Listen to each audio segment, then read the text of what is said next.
Angka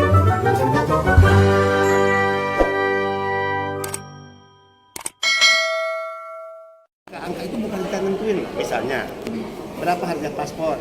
Paspor disesuaikan dengan peraturan pemerintah tentang PNBP.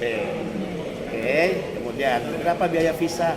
Visa disesuaikan dengan keputusan keimigrasian ya negara tempat yang ada di Jakarta.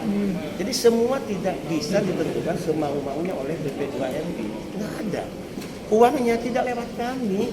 Misalnya BPJS, itu tadi kan BPJS ada aturannya berapa, ya melalui Permenkes, BPJS medical check up melalui Permenkes, semua diatur melalui peraturan yang dikeluarkan oleh masing-masing lembaga atau pihak.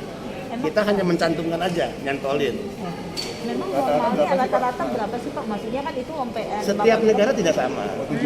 Iya. Itu overcharging.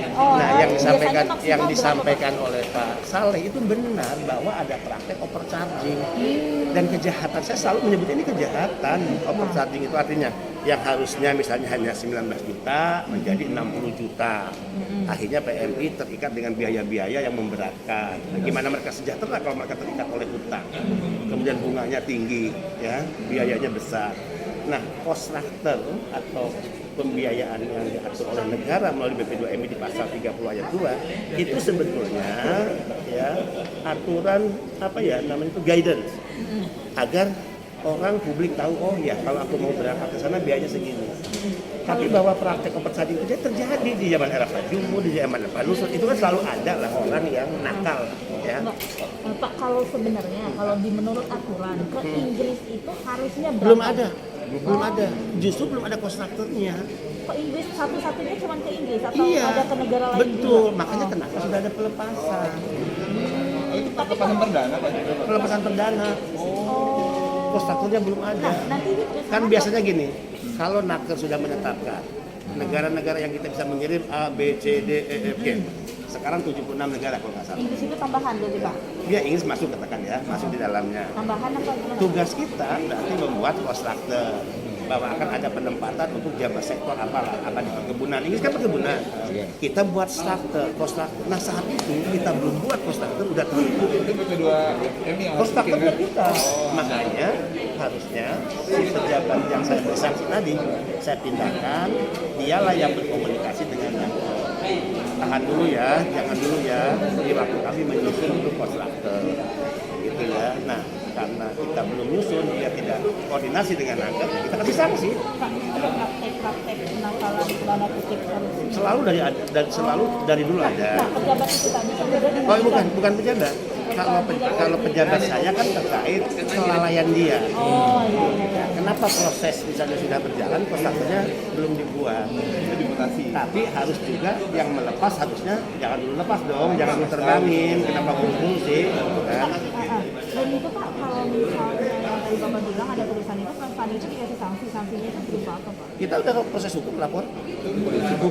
Polisi pidana Pak? Pidana dong. Nah sekarang proses hukumnya ya yang untuk kasus Inggris perusahaan itu. Nah kasusnya kan sudah kita dorong ke Barreskrim Polri. Biarlah Barreskrim Polri bekerja karena kita bukan lembaga penegak hukum. Pak, overcharging tadi perusahaan dari BP2MI itu ada pengawasan nggak sih Pak untuk perusahaan-perusahaan yang overcharging atau?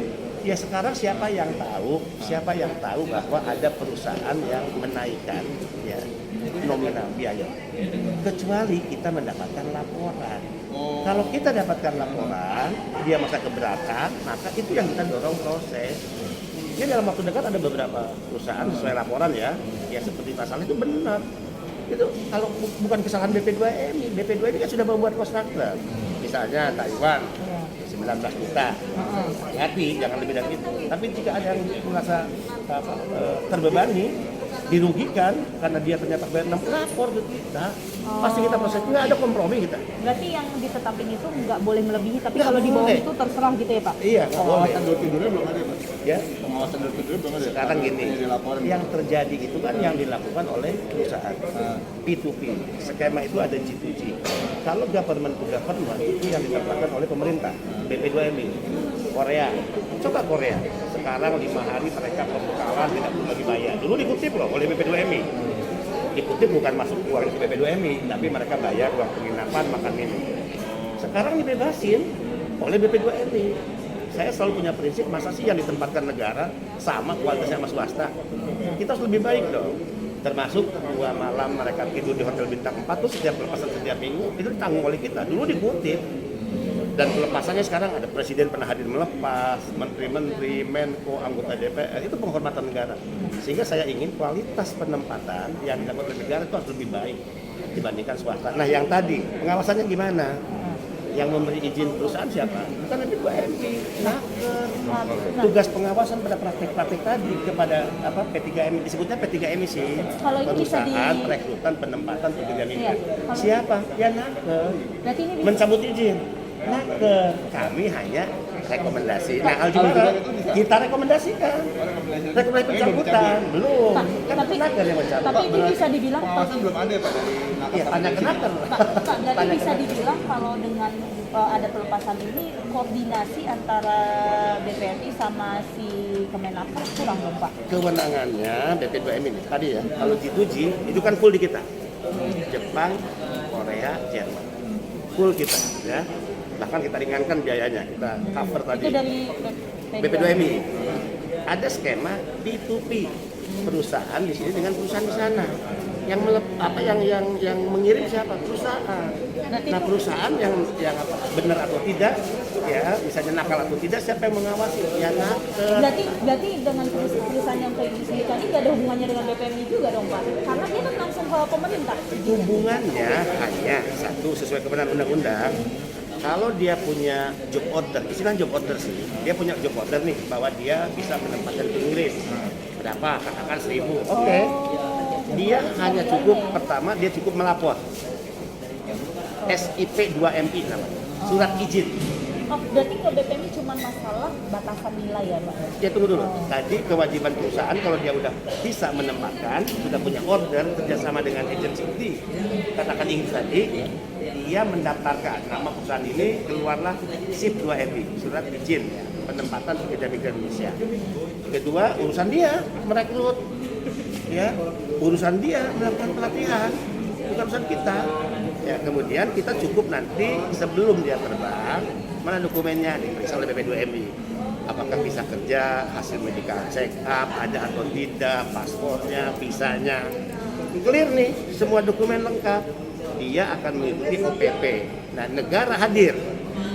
Di mana OPP? OPP itu semacam pembekalan 5 hari tentang pemantapan ideologi, tentang hukum negara setempat, tentang kultur dan budaya, dia diberikan pemahaman. Tapi pelatihannya kan bukan di kita, bukan BP2MI. Nah, setelah itu terbitlah nanti EKTKLN atau sekarang disebutnya FMI, kartu ya pekerja migran Indonesia elektronik. Hanya itu saja.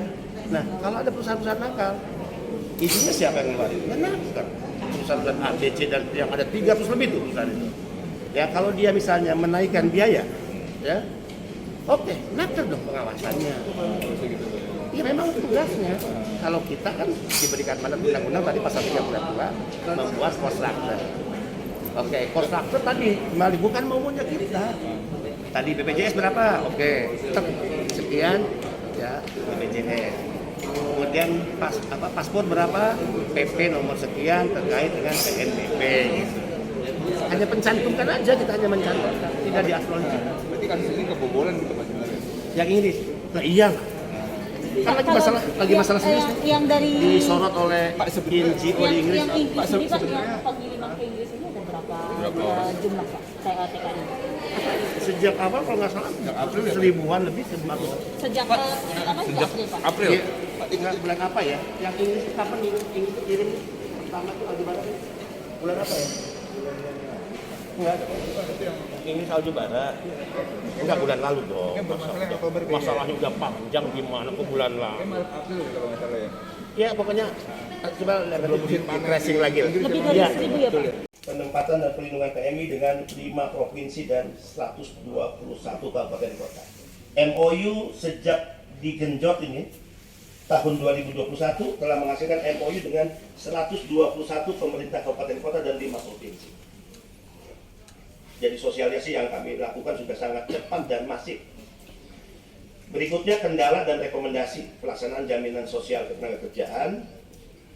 Saya percepat. 1. Kepesertaan Hari ini kepesertaan kita, TK aktif kita 36 juta TK aktif.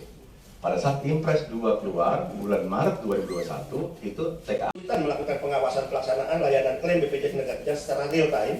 Rekomendasinya agar integrasi kanal layanan klaim BPJS Ketenagakerjaan atau e-claim ini dilakukan terkoneksi, terintegrasi dengan sistem P2MI yang sampai hari ini belum.